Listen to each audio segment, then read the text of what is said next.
जालिम है यहाँ पर, जुल्म किस पर हुआ है? क्या खबर आएगी, अखबार को तय करना है। अपने घर में मुझको खाना क्या है, पकाना क्या है, ये मुझको नहीं सरकार को तय करना है।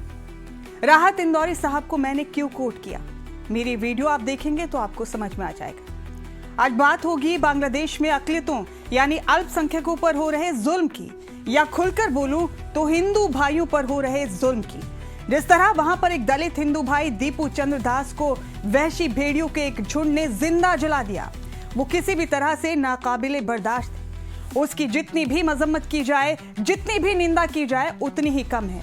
और मैं ही क्या, सही मायने में मोहम्मद से मोहब्बत करने वाला, मोहम्मद का सच्चा उम्मती बगैर उन कातिलों का मजहब जाने उनकी खुलकर मजम्मत करेगा। क्योंकि मजहब इस्लाम में तो किसी को जबान से भी तकलीफ देने की इजाजत नहीं है। तो फिर बांग्लादेश के लोगों ने इस दलित हिंदू भाई के साथ जो किया वो कैसे जस्टिफाई हो सकता है? वही इस्लाम कैसे किसी का कत्ल करने की इजाजत दे सकता है? इस्लाम में तो कहा जाता है कि अगर रास्ते में कोई पत्थर भी पड़ा है और कोई मुसलमान उसको हटाए बगैर आगे निकल गया तो वो सच्चा मुसलमान नहीं है। फिर वही इस्लाम कैसे किसी के कत्ल की इजाजत दे सकता है? जालिम जालिम होता है, ना वो हिंदू होता है ना मुसलमान होता है। उसका कोई ईमान, कोई धर्म, कोई मजहब नहीं होता। उसकी पहचान सिर्फ और सिर्फ जुल्म होती है। और वो इंसान नहीं, वहशी भेड़िए होते हैं। ऐसे जालिमों, ऐसे कातिलों पर हर मजहब से ताल्लुक रखने वाले अमन पसंद, गैरतमंद इंसानों को लानत भेजनी ही चाहिए। बांग्लादेश के वो कातिल और हमारे मुल्क में पहलू, अखलाक, नासिर, जुनैद, हरिओम और ना जाने कितने मासूमों को निगलने वालों की एक ही बिरादरी है। उनकी हमारे माशरे में कोई जगह नहीं। नासिर और जुनैद की लिंचिंग की लपटों की तपिश और दीपू चंद्र दास की लिंचिंग की लपटों की तपिश में कोई फर्क नहीं।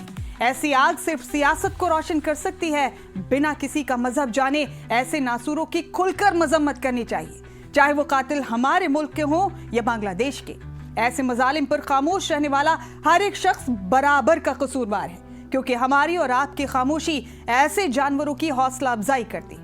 लेकिन हैरत तब हुई जब यूपी के सीएम महाराज विधानसभा में बांग्लादेश में हो रहे जुल्म पर छाती पीट रहे थे।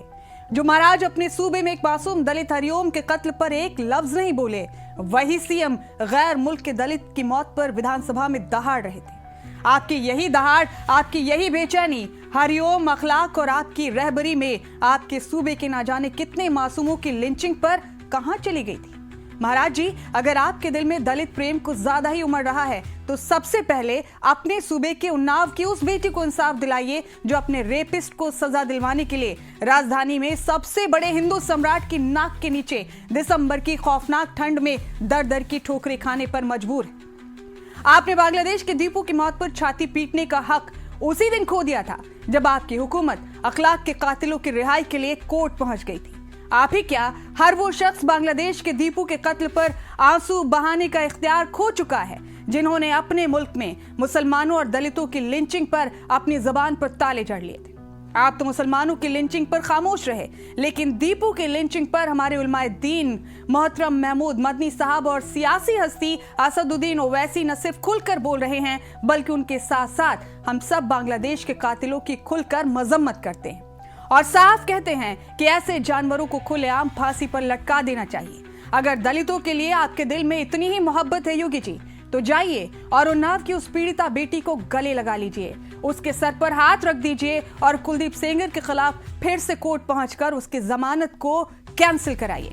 आप देखिएगा, बहन बेटियों का दिल बहुत बड़ा होता है, वो आपको माफ कर देगी और फिर बांग्लादेश के दीपू को भी यही सच्ची खराजे क़िदत यानी सच्ची श्रद्धांजलि होगी। अपने मुल्क में अल्पसंख्यकों यानी अक़लियतों पर और दलितों को सच्चे मन से इंसाफ दिला दीजिए, वही सही मायने में बांग्लादेश के दीपू को सच्ची खराजे अक़ीदत होगी।